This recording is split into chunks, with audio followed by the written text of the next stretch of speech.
म्हणून तुम्हाला सुद्धा व्हायचं की नाही? आवाज नाही येतोय?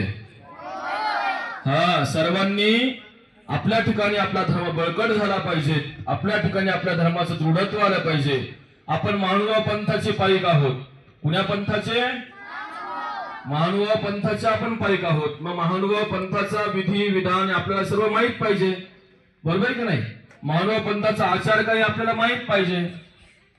महानुभाव पंथाची स्थापना कोणी केली हे आपल्याला माहित पाहिजे. साधे साधे प्रश्न असतात.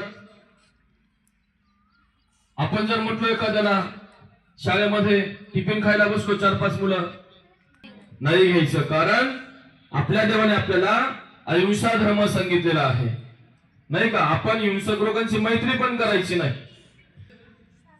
शाकाहारी पाहिजे, धार्मिक पाहिजे, चांगल्या वृत्तीचे पाहिजे, चांगल्या संस्काराचे पाहिजे, अशाच मुलांची आपण संगत करायची.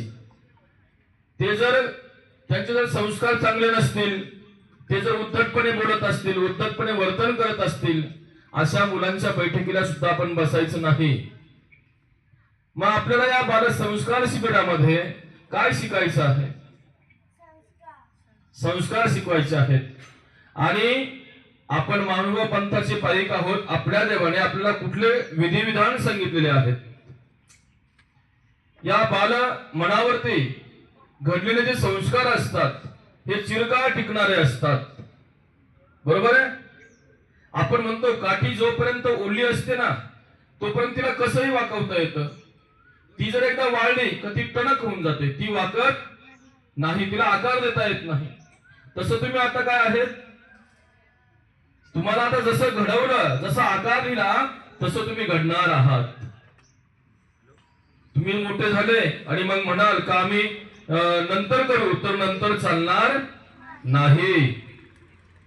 कल करे सो आज कर, आज करे सो अब कर. पल में प्रलय आएगा फिर करेगा कब. आपण म्हणतो बघू पुढं, बघू पुढं, बघू पुढं. 8 वर्षाच्या आत